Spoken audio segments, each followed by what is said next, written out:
Thank you so much.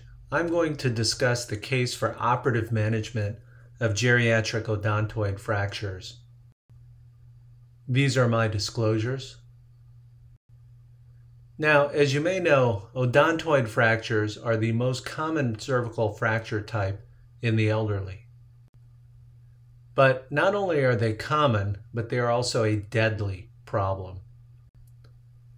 To put it into perspective, the one-year mortality rate of MIs in the elderly is about 18%. In contrast, that of a geriatric odontoid fracture is about 30%, or almost double. But unfortunately, despite being both common and deadly, the management of geriatric fractures remains very controversial.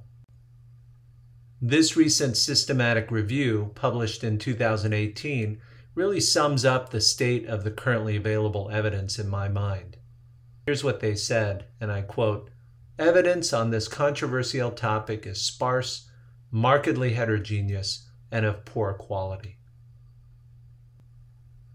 In contrast to another deadly fracture, hip fractures, which carry a similar mortality rate, the evidence there is overwhelmingly in favor of surgery.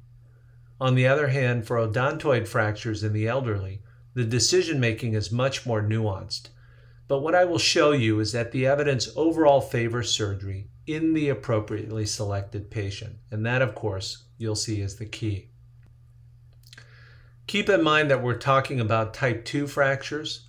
These are the problematic ones. The 1s and the 3s generally heal with non-operative care and are really not part of the controversy here. Let me give you 3 evidence-based reasons, supplemented by my clinical experience as well, as to why I think operative management of these geriatric odontoid fractures is best.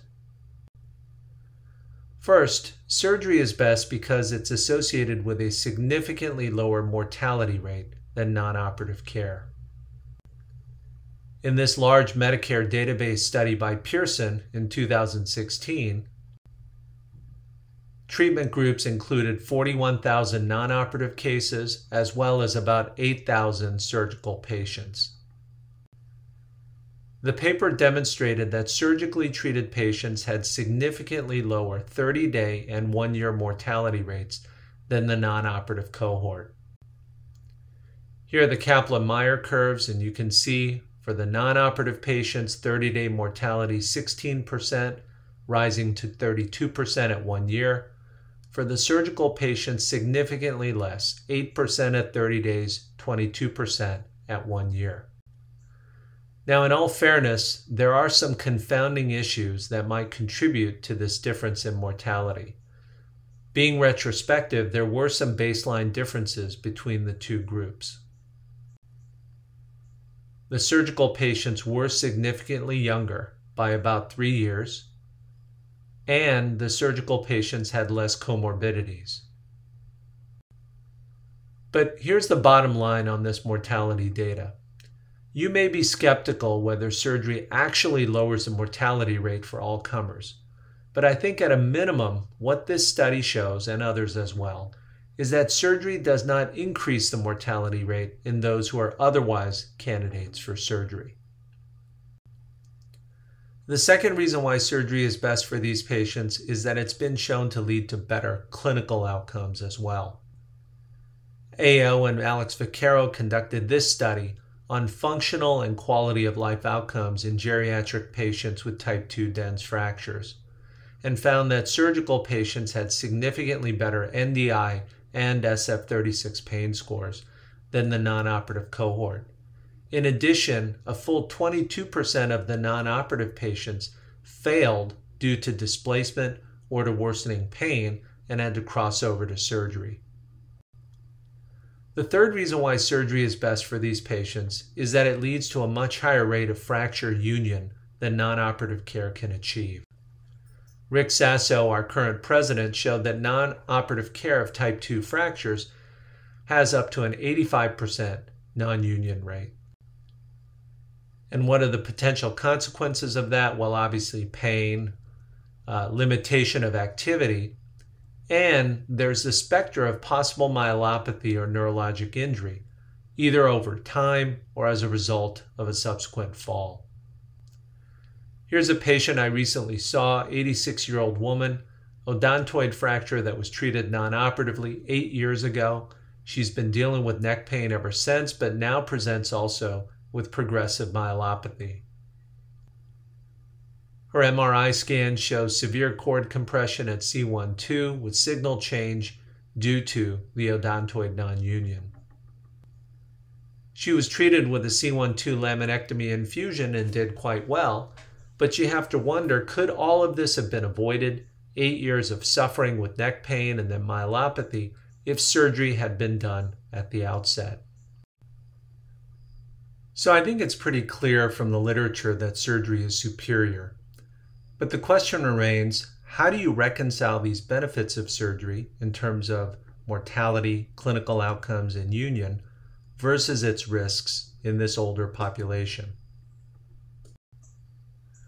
We know that the surgical complication rate can be high.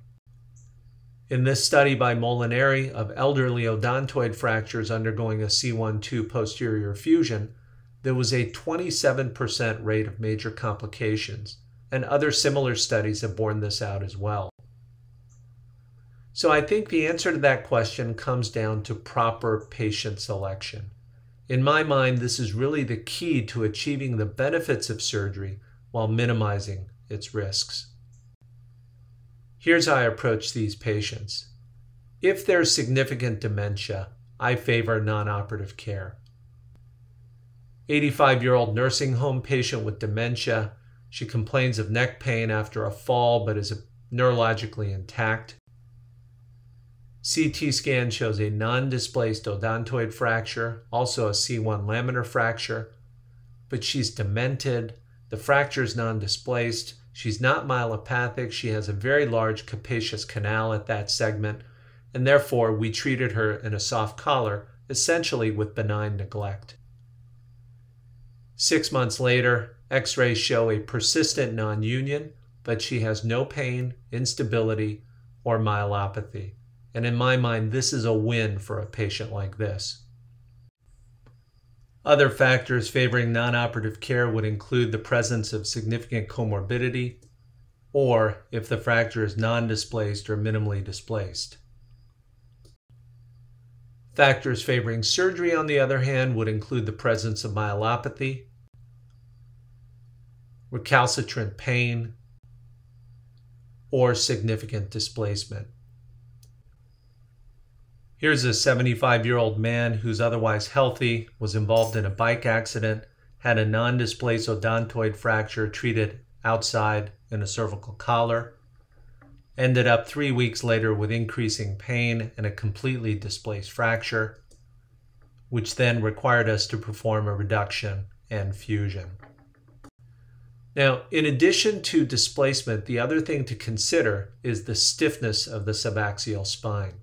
Here's another non-displaced fracture, but if you look at the CT scan, there are multi-level subaxial autofusions making this spine very stiff.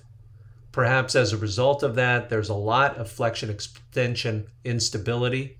And this type of challenging mechanical environment makes non-operative care much less likely to succeed, and again favors surgery in my mind. Finally, if the patient is youthful despite their age, obviously that would favor surgery as well. So if you elect surgery, what type should you do? Well, anterior odontoid screw fixation is an option. It's motion preserving and less invasive, but the downside here is that it's less rigid, it's not always technically feasible, and importantly, the fixation is highly affected by the presence of osteoporosis. On the other hand, a C1-2 posterior fusion is more rigid, almost always technically feasible, and much less likely to be affected by osteoporosis. So, in conclusion, geriatric type 2 odontoid fractures are problematic injuries because they arise in a problematic patient population. I think as spine surgeons, we feel like we have to choose between the lesser of two evils for these patients because of the high mortality and morbidity rates that seem to occur regardless of what you do. But I think it's also pretty clear at this point that the overall evidence does favor surgery, certainly in terms of mortality rates, clinical outcomes, and achieving union. And despite the potential for complications, I think the risk-benefit ratio favors surgery in the properly selected patient.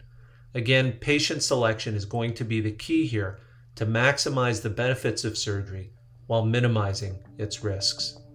Thank you.